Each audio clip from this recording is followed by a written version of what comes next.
Ministre. La parole est à Monsieur le Président Jean-Christophe Lagarde. Merci Monsieur le Président. Monsieur le Premier ministre, il y a 3 semaines que nous vous interrogeons, question d'actualité après question d'actualité, pour vous demander de renoncer à la hausse des taxes qui pèsent sur le carburant et sur les énergies. Vous nous disiez qu'il ne fallait pas changer de cap. Vous venez de changer de cap. Nous l'entendons. C'est un peu tard. J'espère que ce n'est pas trop tard. Mais comme le dit l'adage populaire, mieux vaut tard que jamais. D'ailleurs, Monsieur le Premier ministre, cela nous fait penser qu'il vaudrait mieux que l'Assemblée nationale, pour vous faire entendre les messages des Français, se transforme en chambre d'écoute des Français plutôt qu'en chambre d'écho du gouvernement et du président. Président que nous n'entendons pas, alors que tous les Français espéreraient qu'il prenne la parole. Mais parce que c'est tard, il nous semble, Monsieur le Premier ministre, qu'il y a nécessité d'autres mesures. Et je vous l'ai dit hier, avant même vos décisions, ces mesures doivent être des gestes significatifs en direction des Français pour montrer la justice sociale et la justice fiscale dont nous avons besoin pour avancer ensemble. Il s'agit par exemple, c'est ce que nous proposons, d'une baisse de la CSG que vous avez augmentée pour les retraités qui gagnent moins de 1 700 €. Il s'agit par exemple de défiscaliser les heures supplémentaires pour les salariés qui gagnent moins de 2 000 €. Il s'agit par exemple de réaugmenter les APL que vous avez baissées de 5 € pour les locataires, c'est-à-dire ceux qui sont les plus en difficulté pour se loger. Monsieur le Premier ministre, il nous semble que ces gestes permettraient de faire croire que désormais nous prenons la direction de la justice fiscale et de la justice sociale. Mais ce ne serait pas encore suffisant. Vous avez voulu ouvrir une concertation, ouvrez-la vraiment. Nous souhaitons, nous, un Grenelle fiscal, un Grenelle social et un Grenelle environnemental qui permettent de reconstruire un pacte national basé sur le principe du pouvoir d'achat, associant à la fois au niveau national et dans chaque arrondissement de notre pays, les syndicats de salariés, les syndicats d'entrepreneurs, les élus locaux, parce que nous ne reconstruirons la France qu'ensemble, ce à quoi nous vous avons appelé. Pour l'instant, c'est un peu tard. J'espère que cette fois-ci, vous nous entendrez avant qu'il ne soit trop tard. Merci, Monsieur le Président. Pour satisfaire votre vœu, je vous propose que nous soyons donc une chambre d'écoute et qu'on écoute calmement la réponse de Monsieur le Premier ministre, à qui je donne la parole.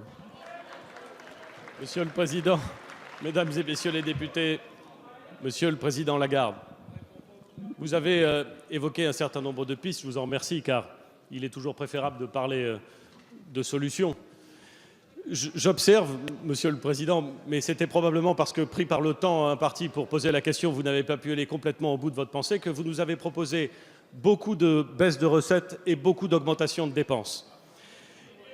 Et je me permets d'indiquer, Monsieur le Président, que si toutes ces pistes sont intéressantes, nous ne devons pas perdre de vue ce que vous savez comme moi et ce dont je crois que vous êtes un fervent partisan, le principe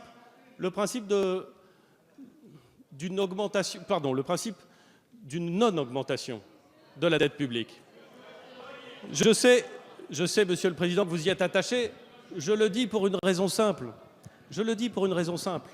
C'est que tout le monde sait et tout le monde feint de ne pas s'inquiéter de cette augmentation considérable dans les 10 dernières années de la dette publique.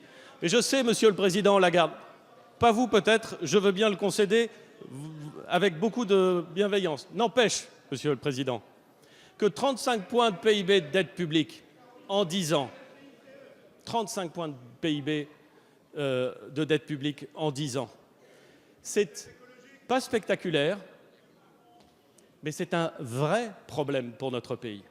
Et donc, le Grenelle que vous appelez fiscal, environnemental, social, qui correspond, pardon de le dire, Monsieur le Président, exactement aux 3 volets que je me suis permis d'ouvrir ce matin, comme je vous l'avais déjà exprimé hier dans notre entretien, sur la fiscalité en général, sur les mobilités et sur le travail.